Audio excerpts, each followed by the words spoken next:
The Empress returned to Constantinople in triumph. The people of the city had been waiting for her return for months, and they welcomed her with open arms.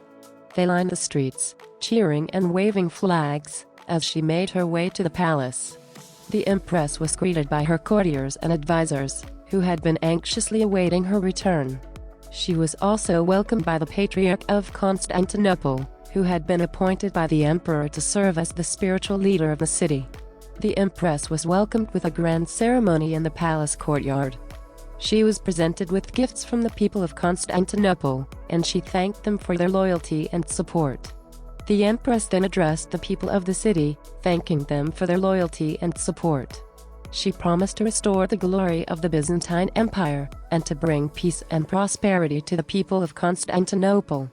The Empress then returned to her chambers, where she was greeted by her loyal servants. She was pleased to see them, and thanked them for their service. The Empress then began her work of restoring the glory of the Byzantine Empire.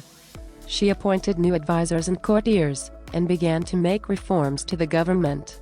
She also began to rebuild the city, and to restore its infrastructure. The Empress also began to make diplomatic overtures to the other nations of Europe, in an effort to restore the glory of the Byzantine Empire.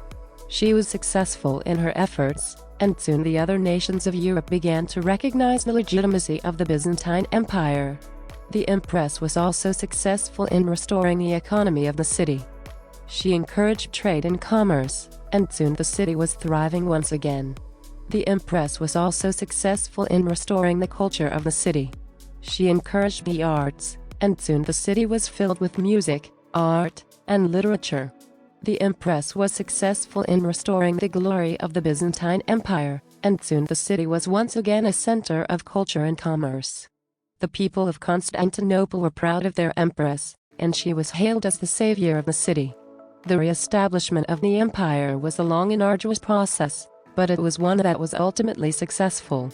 Empress Zoe and her advisors worked tirelessly to restore the former glory of the Byzantine Empire. The first step was to restore the economy. Zoe and her advisors worked to create a more efficient tax system and to encourage trade.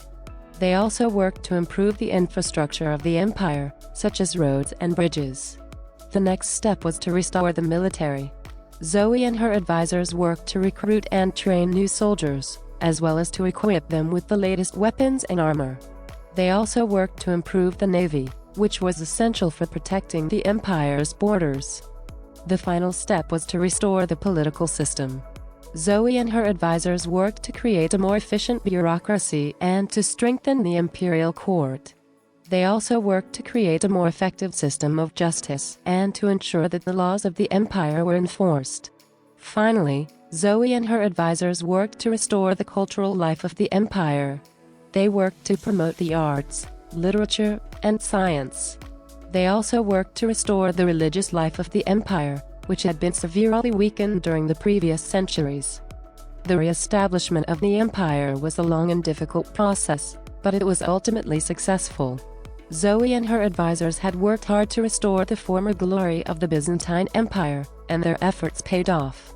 The empire was once again a powerful and prosperous nation, and it would remain so for centuries to come. The Battle of Lepanto was the last great battle of the Byzantine Empire. It was fought on October 7, 1571, between the forces of the Ottoman Empire and the Holy League, a coalition of European powers led by the Republic of Venice and the Papal States. The Ottoman forces, led by Sultan Selim II, had been advancing steadily through the Mediterranean for years, and had already conquered much of the eastern Mediterranean. The Holy League was formed in response to the Ottoman threat, and was composed of the Republic of Venice, the Papal States, Spain, the Republic of Genoa, the Duchy of Savoy, the Knights of Malta, and the Papal Navy. The Battle of Lepanto was a decisive victory for the Holy League. The Ottoman forces were defeated and the Ottoman navy was destroyed. The victory was a major blow to the Ottoman Empire and marked the beginning of the decline of their power in the Mediterranean.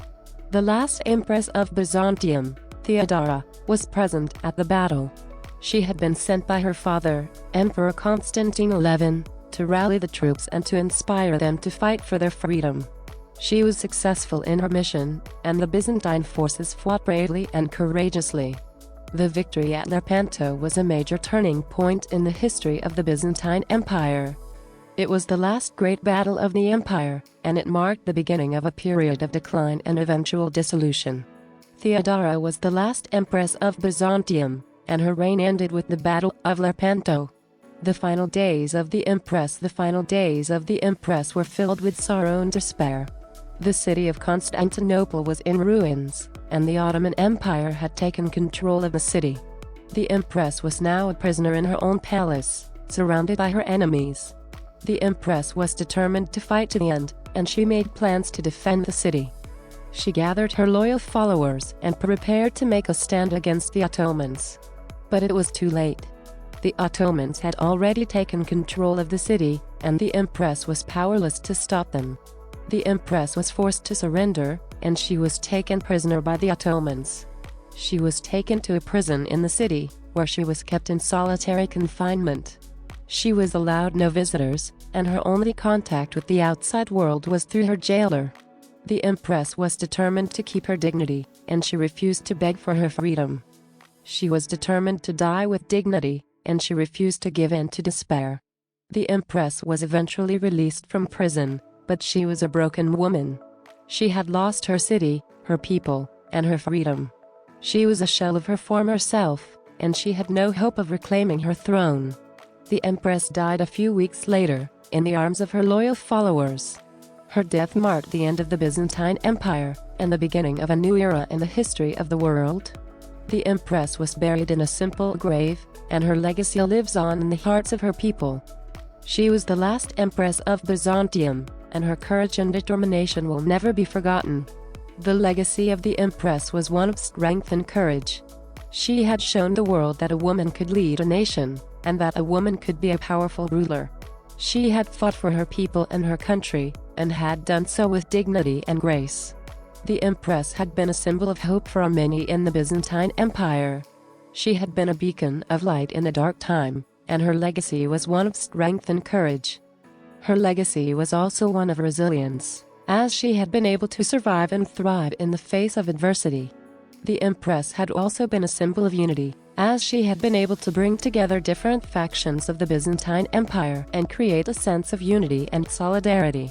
She had been able to bring together different religions and cultures, and had been able to create a sense of harmony and understanding. The Empress had also been a symbol of justice, as she had been able to bring justice to those who had been wronged. She had been able to bring justice to those who had been oppressed, and had been able to bring justice to those who had been wronged. The Empress had also been a symbol of progress, as she had been able to bring about changes in the Byzantine Empire. She had been able to bring about reforms and improvements, and had been able to bring about a more prosperous future for the people of the Byzantine Empire.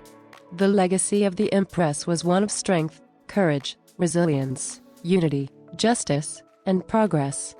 She had been a symbol of hope for many in the Byzantine Empire, and her legacy will continue to live on in the hearts and minds of the people of the Byzantine Empire.